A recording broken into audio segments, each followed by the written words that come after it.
In terms of leaf morphology, Passiflora is the winner for having the most diverse leaf shapes of any plant group on Earth. I think that is Wow. a completely correct statement. So there are so many different leaf shapes. And then on those leaves are all of these different nectaries, the extrafloral nectaries, and they come in all shapes and patterns. And so there's no other group that can beat them in terms of leaf diversity, in terms of shape and form. Welcome to the Wild Herbs Podcast, where we unpack and uncover the healing properties of wild herbs so you can heal naturally with the plants beneath your feet. I am your host, April Punsalan, wild untamed plant lady, also a botanist, an ethnobotanist, and herbalist dedicated to teaching you how to heal with plants. If you want to learn edible and medicinal plants, you are in the right place, my friend.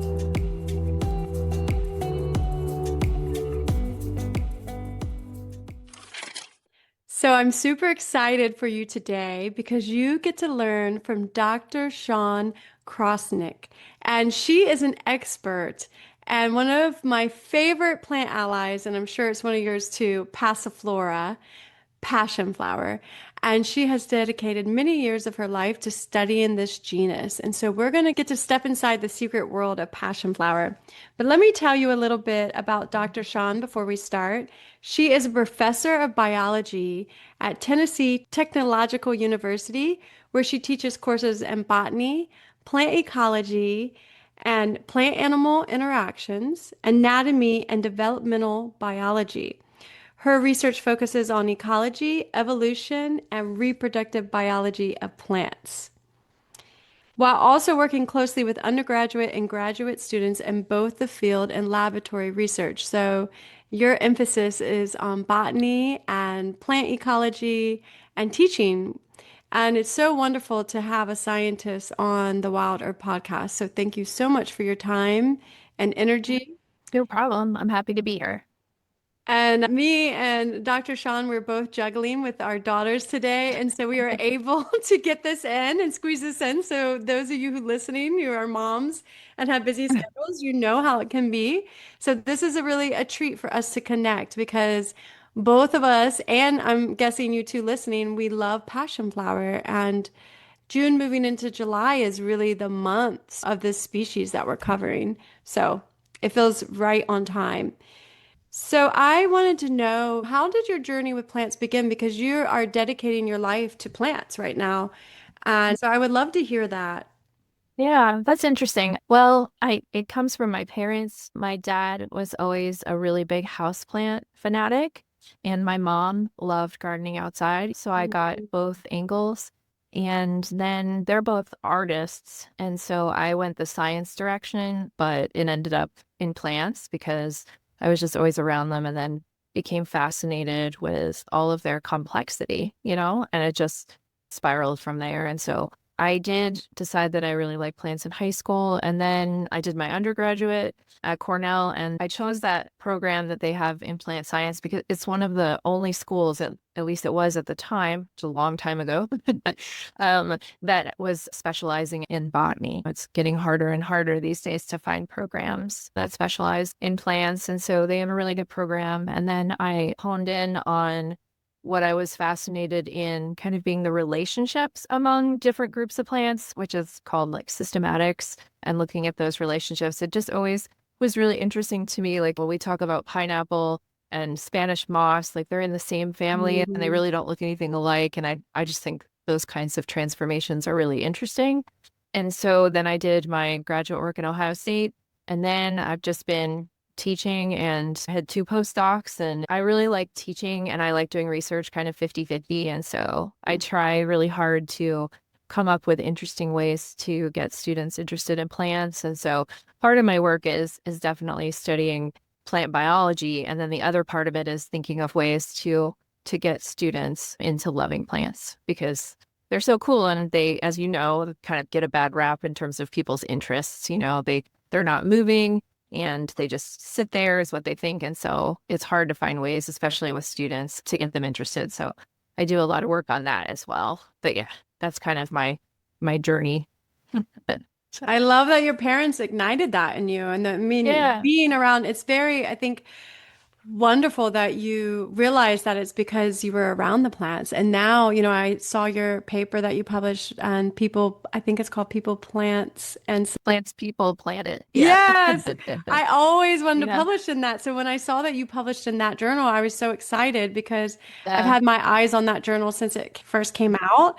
And I love how you got the students to grow the plants and that you showed that they fell in love with their plants and they had this sense of pride with the plants. And that I think too that you saw that their learning capacity increased in terms of learning about plants. And so I think that's wonderful that your own background, you fell in love with them with Yeah. being around, and now you're exposing students to that as well. Yeah.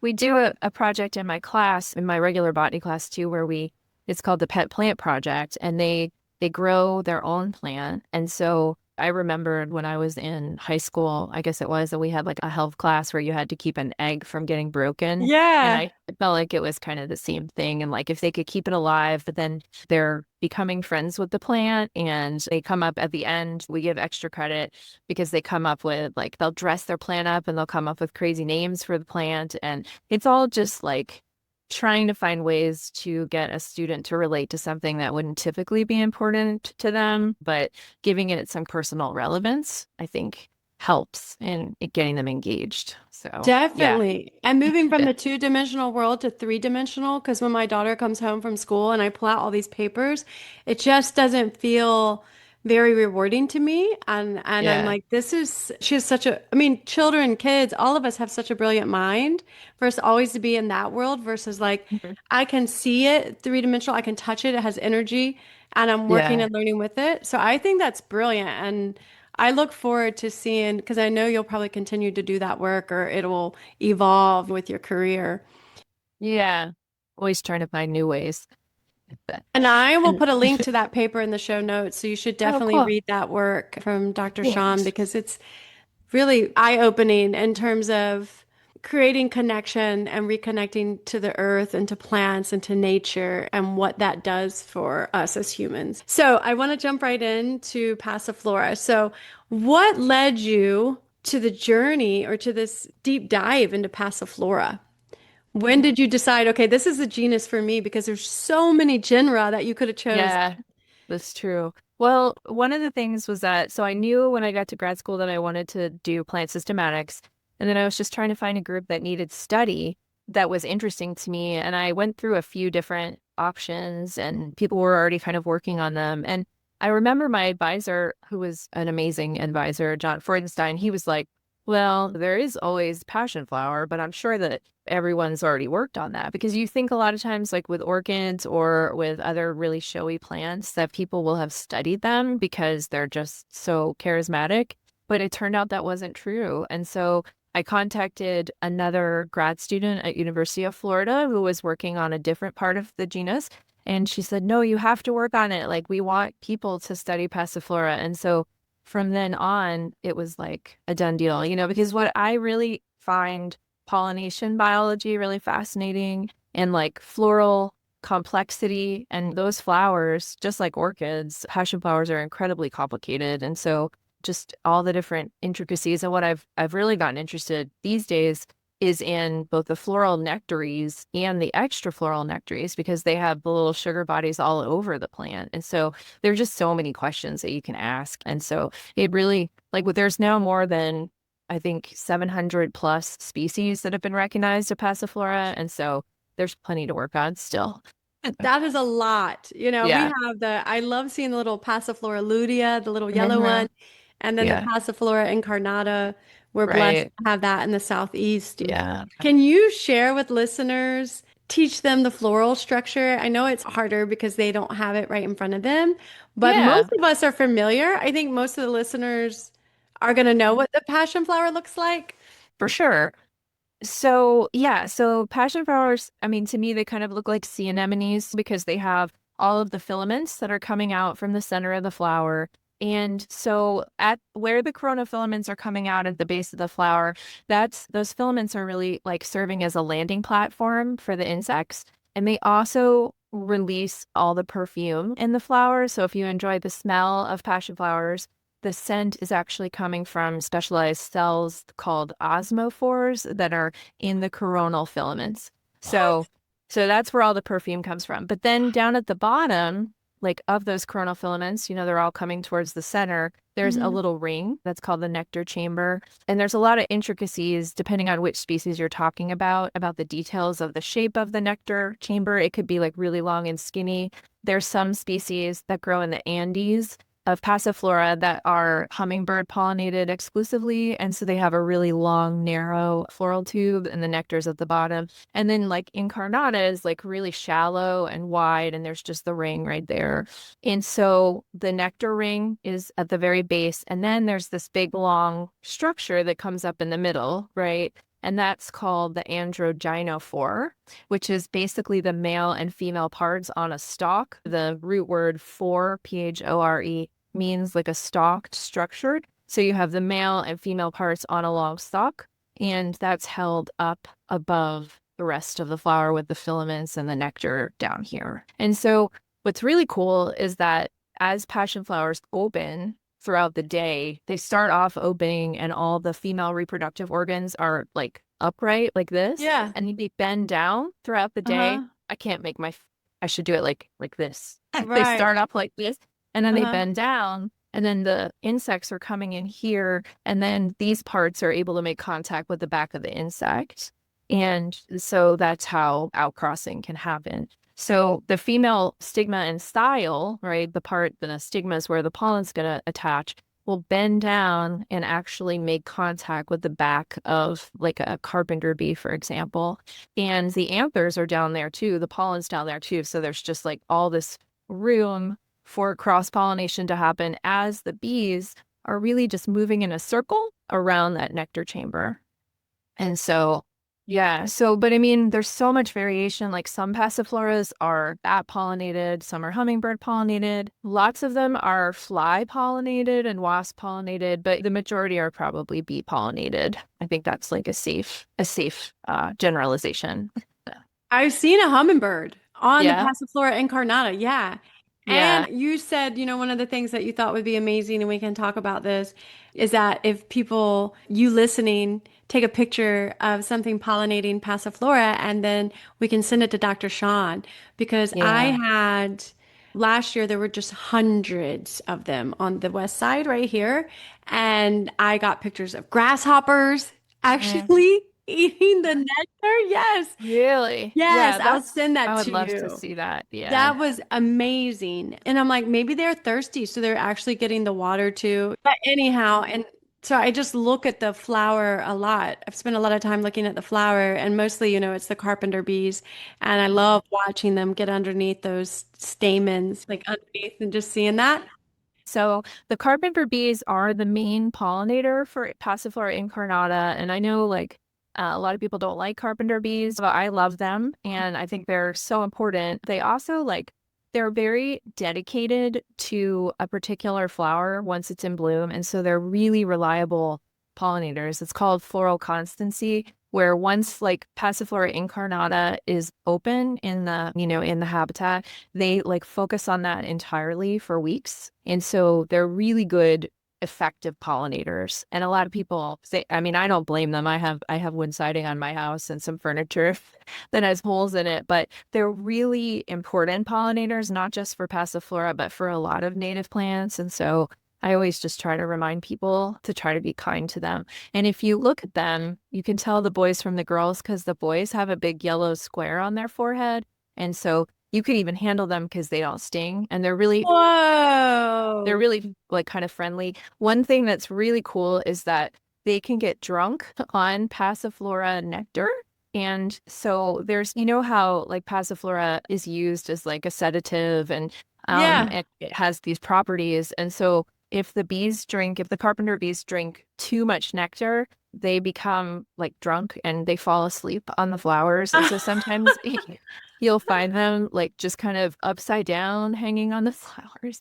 That is And they're really hilarious. fun. And if it's a boy, you could certainly pick it up and talk to it or whatever. But yeah, they're really great little insects. And so But you can't pick up a girl? Well, you could, but I'd be afraid it might sting you. Okay, okay. So the females can sting. Yeah, the boys can't. That's good to know. I have seen them like so they sleep on it. They Yeah. definitely sleep on it. And Mhm. oh well, I think I have accidentally picked the flowers and it was sleeping and then it Yeah. wakes up, you know? And then too, just like walking through the patch, I feel a little bad because this year there's not as many because we had that drought early in the year. And then two, they're on the side where we have our septic system and I drained the septic tank. And so there wasn't as much water because a whole 5,000-gallon tank. Oh, wow. So Yeah. I don't have near as much. So that tells Yeah. me their affinity for moisture and the amount Yeah. they like a little bit more wetness. Yeah. That is fascinating about the insects. Yeah, there's a old Victorian book that was written about it, and they call the carpenter bees when they get drunk, they call it stippling. I don't know where that comes from, but yeah, so they stipple. And then yeah, when you see them sleeping in the next morning, it's just probably they're just a little hungover, you know? That is funny. Yes, I have noticed that. I'm like, oh my gosh, they just hang out. They're just, I didn't think of it like I didn't even, I thought maybe they're just cold, so the sun wasn't out, you know? Yeah, I'm sure that plays a role too, Yeah. but no, it's kind of good confirmation too about the medicinal properties. You know, it obviously works on humans and bees. And I think grasshoppers. Yeah. I'm pretty sure that grasshopper was having a good day that day because he Yeah, was letting me do probably. it. I did a photo shoot with him. What do you, the filaments? A lot of herbalists have said that the filaments are like the doctrine of signature because they look like nerve endings. And when you said that they have these cells, or are Hmm. the cells actually inside the filament? So when the insect lands, then that Hmm. signals to the flower to release more nectar? It could. I don't actually know that we know that. That's a good question. So they're called osmophores and they're just special cells that kind of have a concentration of the oils that produce the terpenes and things like that that produce the scent. Oh, the But scent. That's right. The scent is more released. yeah, but that's a really good question. I hadn't thought about that one. There has been a study, it was a very old study that was done in Texas on Passionflower incarnata, looking at like the time that it takes to refill the nectar ring because the bees come and what they do, the carpenter bees actually will they have a gland called a Darfor's gland, if I'm pronouncing that correctly, and they can mark a flower as like, this is my flower, I just visited it, and it will discourage other bees from visiting. It kind of just tells them maybe that that one is already empty, you know, because they've already drunk all the nectar. And so it would be really interesting to understand better the relationship between the scent and the refill time and then this marking that they do with this kind of, I don't know if it's like a pheromone or what it is, but this really complicated dynamics that we don't understand very well at all. Yeah. And so in terms of evolution, because I feel like with these extra flora nectaries, with the evolution of this flower and its co-evolved relationships, right? How does it compare to like the Aster ACE or some of these more evolved or Fabaceae? Where is it in the grand scheme of things of evolution? Is it more recent or is it midway? Yeah, it's midway. Midway, okay. It's closely related to things like the spurges, like Euphorbiaceae, things like that, like poplar, willows, things in there. So they're in the Malpighiales, which is kind of it's near like the beans and the Malvaceae, those kinds of things, and then the Euphorbiaceae. So I think that in terms of floral complexity, I think that they definitely are referred to as examples like over and over again in the literature of things like as complex as orchids with their columns that they have where the male parts and female parts are united together.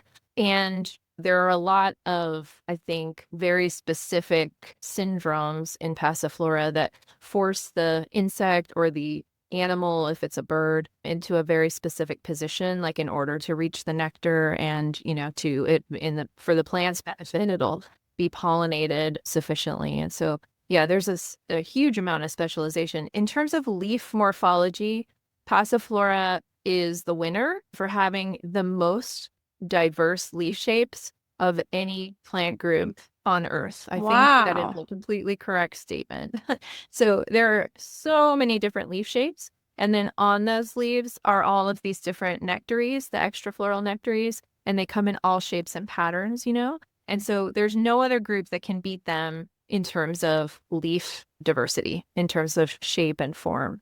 It's really amazing. And all of that has to do with protection of the plant because if they have those glands, then the ants will come and protect the plant because those glands are secreting sugar. And so the ants are defending their food source. But the other thing that's really cool about Passiflora in general is that they also, a lot of the glands on certain species will look like butterfly eggs from far away. And this is mostly in tropical Whoa. species.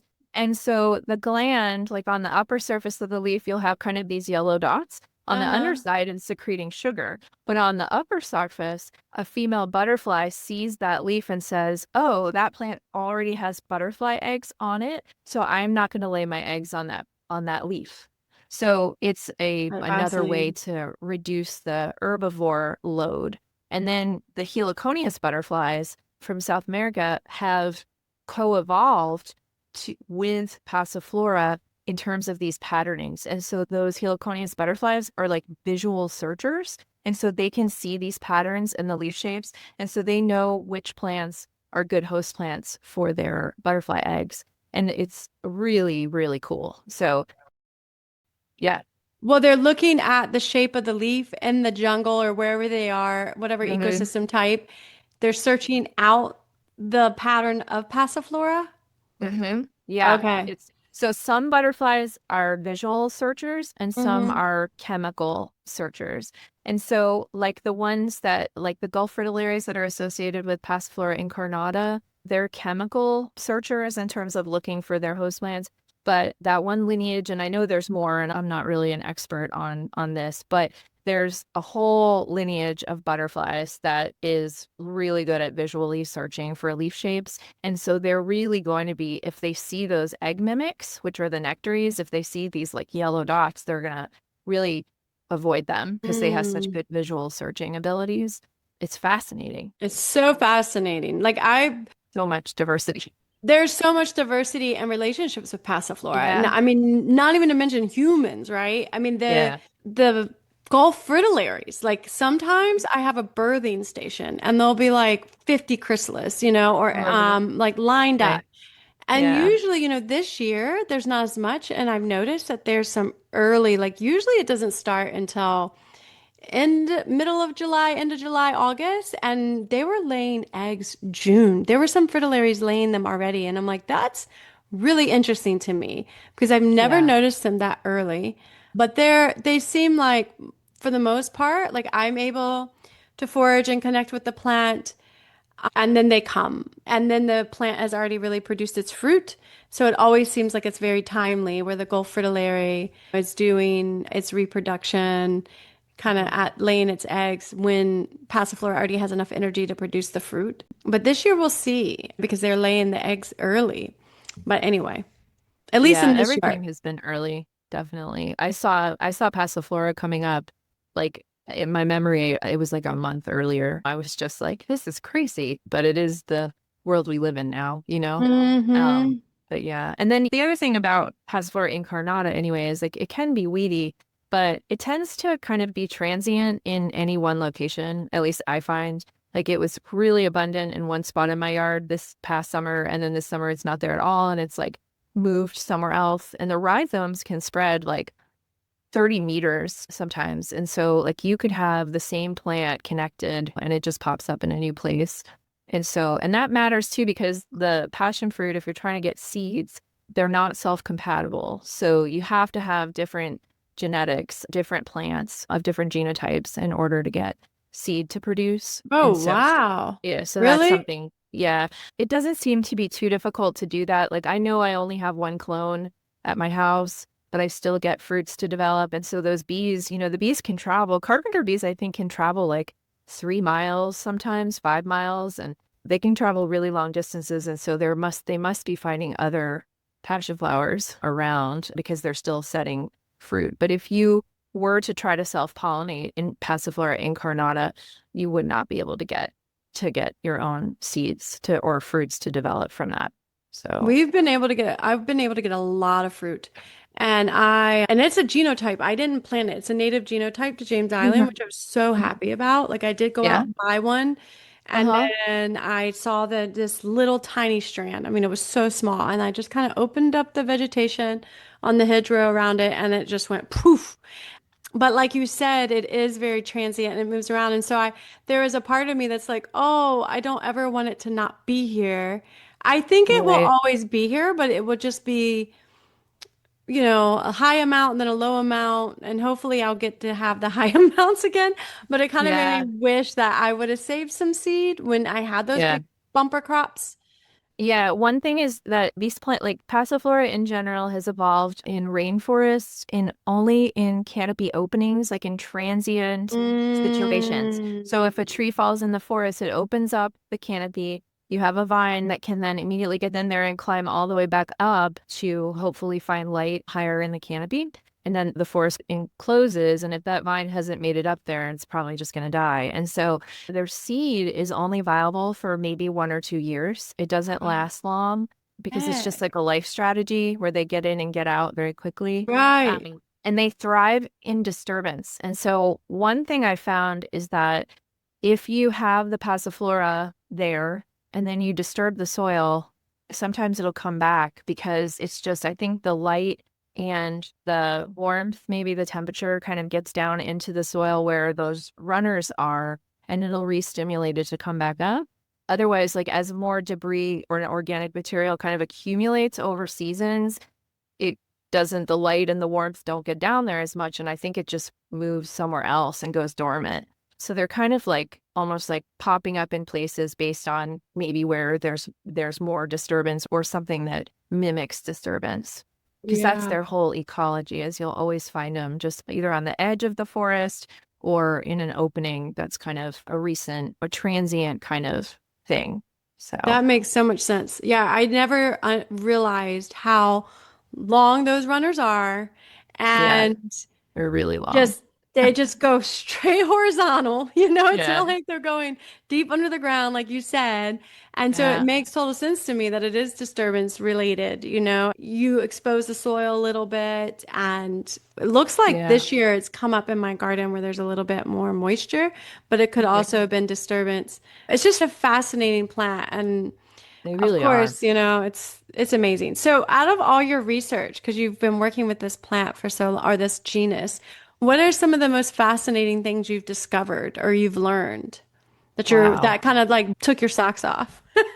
Was there Yeah. anything that you were like, "Whoa, didn't know that"? Before we finish today's episode, I want to let you in on one of the most powerful ways to reclaim your health. Not only making medicine with wild herbs, but actually eating wild plants as part of your daily life. Wild plants are some of the most nutrient dense foods on this planet. And when you learn how to identify them, harvest them with gratitude, and bring them into your kitchen, your health will shift. I pinky promise. And this is exactly what I teach inside the Wild Herb Academy membership, where each month you learn medicinal and edible plants that are in season, and you learn how to bring them into your kitchen. If you're ready to reclaim your health, I welcome you into the Wild Herb Academy membership. The doors are open now, my friend. I hope to see you. Well, that's a good question. I mean, I think that the study that I did on Passiflora incarnata that was published in 2018, where we identified what this really interesting phenomenon that's going on in that species, but it's actually much more broad. I think it occurs in almost all Passiflora, is this phenomenon where you have both the male and female parts in the flower, right, on the androgynophore. So you Mhm. have the functional pistil and you have the functional stamens. But what happens is as the plant develops more fruit, the new flowers that are produced become progressively more and more male and less female over time Wow. because the plant recognizes that it already has a bunch of fruits developing. And so it starts to produce flowers that are going to have stunted female reproductive organs, or they just never develop fully, but the male parts still are fully developed. The stamens have plenty of pollen. And so that's called Andromonoecy. And it's a really interesting phenomenon that I also then, once we knew about it in Passiflora incarnata, and I didn't discover that, there were studies that had already been done. But what we found is that it's not just like you have a male flower and a hermaphroditic flower where you have male and female like normal, right? And then you have a male flower. There's all of these gradations in between of where the female parts of the flower can be more or less developed. And so what we discovered is that the flower has a specific developmental trajectory. Like during the Mm-hmm. normal development of a flower bud, it's going to do this, this, this, this, this. And so the female parts are growing, growing, growing, and the male parts are growing, growing, growing, and getting ready to open. But what'll happen, like I said, is as the plant puts on more fruit, you'll start to notice flowers that have progressively smaller and smaller female reproductive organs to Wow. the point where like some of them don't even really have any female reproductive organs at all. And it can happen at any moment in development. Like it's kind of like developmental arrest. It can just stop. And so when you go out to your plants, this can be on one plant. So if you have one big plant out and it's sprawling in your yard, Yeah. you can go ahead. Once you start to see fruits on there, you should see some flowers that look normal. And then you're going to probably, as more and more fruits develop, you're going to start to see a bunch of flowers that really are only functionally male and have no female reproductive organs. And so that happens in a lot of Passiflora. And I described it in a species from Australia as well. And I think that that is a really important reproductive mechanism that the plants use to just balance how much effort they're putting into reproduction. Like we don't need to because the female side of things is the most expensive, right? And so it Mm-hmm. takes a lot of effort to create ovules. It takes a lot of effort to get pollinators to come and all of this and produce lots of nectar. And in these male flowers, all they have to do is produce pollen and it's pretty cheap. And so as the fruits are developing, they end up with fewer functionally female flowers and more functionally male flowers. So anyway, That is that's really fascinating. exciting to me. I know it's a little bit nerdy, but No, I think that's super fascinating. I want to ask you one more question sure. on Passiflora because the fruit. You go to like Puerto Rico or you're in the tropics and you can get the fruit and it tastes amazing. Here Hmm. we have the one Passiflora incarnata is good, but it's not as tropical. And Yeah. what I notice is, and I would love to just give feedback on this, is like when actually they drop and they fall off the vine, that's when I know that they're really ripe, or I barely touch it and it comes off. And so for Hmm. me, I was like Easter egg hunting. But what do you think about the dispersal of passion flower? Do you mean in general or incarnata? Incarnata. What do Yeah. you think is the main Yeah. omnivore Well, dispersing that I fruit? can actually answer that because my grad student, hi, Yeah. my grad student is working on that right now, Wow. actually. So he just did a big study across Tennessee and a few of the surrounding states, but mostly in Tennessee. And we set up wildlife cameras across the whole thing. And so we Whoa. have all this footage. And we had also done it back in 2018. So we really have like 2 years worth of data. And it looks like rabbits and possums Ah, are the other one. possums. Yeah. That is Uh, awesome. yeah. And so what we're doing right now is a chemical analysis. He's working on that upstairs in this building as we speak, trying to figure out what the chemical compounds are that give it the fruit, the flavor, that we really like. Whoa. And then we're also hoping to do the scent because those may be the same thing, but they may not be the same thing. And so you're right that when the fruits are ripe, they usually fall or they kind of look wrinkly and they have a really, really strong smell. And so that's Yes. yeah. And so that's an important signaling, mechanism for the animals that are going to be dispersing them. And so it's the color too. I mean, they tend to turn yellow, but it's really the scent because that can travel really long distances, and Yeah. especially for animals that have better noses than we do. So yeah, so that part's still to be determined. We're working, he's doing GCS, which is fancy mass spectroscopy, trying to identify the exact chemical compounds. Because Wow. those chemical compounds, then there'll be studies that we can read that show how those compounds signal in other fruits and other animals. So we'll Mm-hmm. hopefully learn a lot from that. So possums and rabbits. And then there's a whole host of like other miscellaneous animals as well, but those are the two most frequent. So, That is fascinating. And I could see how when they fall on the ground and they're just randomly everywhere, like a possum could get it or a rabbit could get it. If they're high up, it's going to be hard for the animal to get. Not mhm. possum so much, but a rabbit. And so Yeah. it is so fascinating to me, that like when it's ripe, it falls because it took me a while. I was working with it for like 3 or 4 years in the fruit to know exactly when it was going to taste the best. And it was like when it fell to the ground.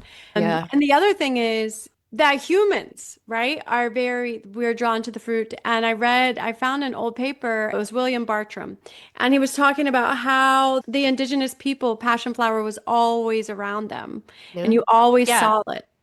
Yeah, I wanted to mention that too. There is someone who did, and I don't have the citation off the top of my head, but she did a thesis on Native Americans as being important dispersers of passion fruit. Like they didn't domesticate it, but because when they traveled, they would frequently facilitate more passion fruit, it kind of evolved along with their populations. And so like I always thought, oh, it's got to be an animal, right? It has to be some wild Right. animal that, but it's actually also got a really important history connected with human civilization. So Yeah, yeah, I it's could really see cool. that. Yeah. It is really, really cool that it has Yeah. that connection. And I love to Hmm. eat the leaves because the extra flora nectaries at the base of the leaf give it that sweetness. And so the leaves, I just eat a Cool. couple leaves. Yeah. And I randomly eat flowers sometimes. A lot of herbalists make tea with it. I love doing like if you get raw milk and you just Hmm. heat the raw milk up warm and then you Hmm. put the passion flower in there because Oh. if the nervine herbs can travel in fat, right? Because like our Oh, I didn't nerves know are that. like covered in fat. So then Uh-huh. the medicine can actually get into the nervous system and Oh, heal the nervous system better. Versus like if okay. you just take a tincture, it's kind of Hmm. just masking the symptoms. Well, you're just Got it. relaxing the symptoms, right? We're easing the tension. But when we Hmm. actually drink the passion flower and raw milk or something with fat, we actually start to nourish and heal the nervous system. And that is what I learned just through my own body because Wow. being a busy Good. working mom, my nervous system needs extra love and support. Yeah. And Yes. so when I was doing, Yes, you it see does. Anna Rose coming in here with all the pots. Yeah. When I was doing that milk, I was like, oh my gosh, this is a game changer. Interesting. Yeah, Very interesting. I have a jar right over here I'm looking at right now. I have to show it to you. Actually, I'm gonna grab it really quick. I'm not a huge fan of drying it and using it. I mean, you can Hmm. see how much color it loses. Yeah. It doesn't hold its potency really well. I feel like its medicine is better used almost raw or Hmm. fresh. It does smell pretty Interesting. strong. So yeah, I'm still learning, but I think overall I really love eating it. Yeah, it's definitely an important plant and it's got a lot of medicinal properties for sure that have been documented in many peer-reviewed studies in addition to what people already knew. Yeah. But there's lots of good compounds there. Yeah. My favorite thing to do with the passion fruit is just scoop out everything and boil it and then strain it. And then I make like a passion fruit mousse. And you just have to add a lot of sugar. But if you just do Wow. heavy whipping cream and some like gelatin or agar to stabilize it, and then you mix in the passion fruit, the native incarnata, Wow. it's really good. Do you take out the seeds? Are you I using the just, yeah, seeds? you scoop the whole thing out and Mhm. then just mix it with water and boil it, and then get it all nice and mushy and then strain it. So you just get the kind of aril juice. And then you Oh, just mix that with, yeah, whipping cream and lots of sugar. that's smart because I feel It's like the so most good. tasty stuff Yeah. is right around the seeds. Around the seed is Yeah. what it's where all the taste is. Yeah, that's right. Which makes sense because it wants us to disperse its seeds. So Right. like it's Yeah. such a The smart fruit plant. wall doesn't have anything. Yeah, not really. Yeah. Yeah. Well, that is fascinating. I'm really Yeah. glad we got to talk with you and the Yeah. Wild Herb Academy community can learn more about Passiflora because Yeah. it's such a beloved plant ally. There's so Mhm. many people love it. Is there anything else that you want to share about Passiflora? I think we're good. I mean, I had Okay. a good time telling you all that stuff. I would love to get photos or observations of either pollinators or fruit dispersers from people. And so I could Mm. work with you on that. That would be great Oh, if your yeah. viewers wanted to get involved because yeah, it's just such a charismatic plant. People love it. And it's a really good way to also share science and a love of Mhm. biology and just nature, so I would love Yes. to do that. I'll definitely do that. I will. Yeah. So you listening, if you grow Passiflora or you go out in nature a lot and you're around Passiflora incarnata or any Passiflora, right? Any Hmm. Passiflora, That would be great. because I know some people are in the tropics. If you can get Yeah. pictures or videos or maybe both and send it to Dr. Shawn, and I definitely have some to send you. I was That would be never able great. to get the hummingbird, but I just watched it and I was in complete awe. Yeah. But it was amazing. But I have the grasshopper. I have the dwarf I'd love to see it. grasshopper. Yeah, and I have Yeah. a ton of carpenter bees. I'm definitely Yeah. going to be looking for the male. It has you said the The yellow. yellow square. The Yeah. yellow square. Because, I'm not an entomologist. And so Yeah. I Me love neither. learning. It's so much Yeah. fun, though, to learn, you Yeah. It is. appreciate. Yeah. Thank you so much. This was such a Yeah. great conversation. I would love to Yeah. have you come back later and maybe talk to us about the Plant Pet Project. Is that what it Oh, was? yeah. The pet plant project. Yeah. Yeah, It's a the Pet mouthful. Plant Project. I would Yeah. love I would to love learn more to. about that. Yeah. Um, Thank you Yeah. so much. It's always a Yeah. delight to talk to experts in the field, and I feel like reproductive biology is fascinating and so important for us to study. Yeah. I love talking about it. So Yeah, I can tell. yeah. And you're very knowledgeable. And being able to work with students and put up a camera and see what's feeding on the Yeah. passion flower and fruits is so Yeah. cool. It's really fun. Well, thank you so much for being on the show. And No I'll problem. send you some pictures I have. And if you have any pictures that you want to send me, Yeah. I would love Okay. that too. And I can share with the wild herb community. Yeah. I would be happy to do that. Thank you so much. Yeah, thank you. Many Okay. blessings. Thanks. Thank you so much for listening to this podcast. Make sure you follow the Wild Herb Podcast so you can continually deepen your connection with wild plants and nature, the nature within and without. Stay wild and stay human.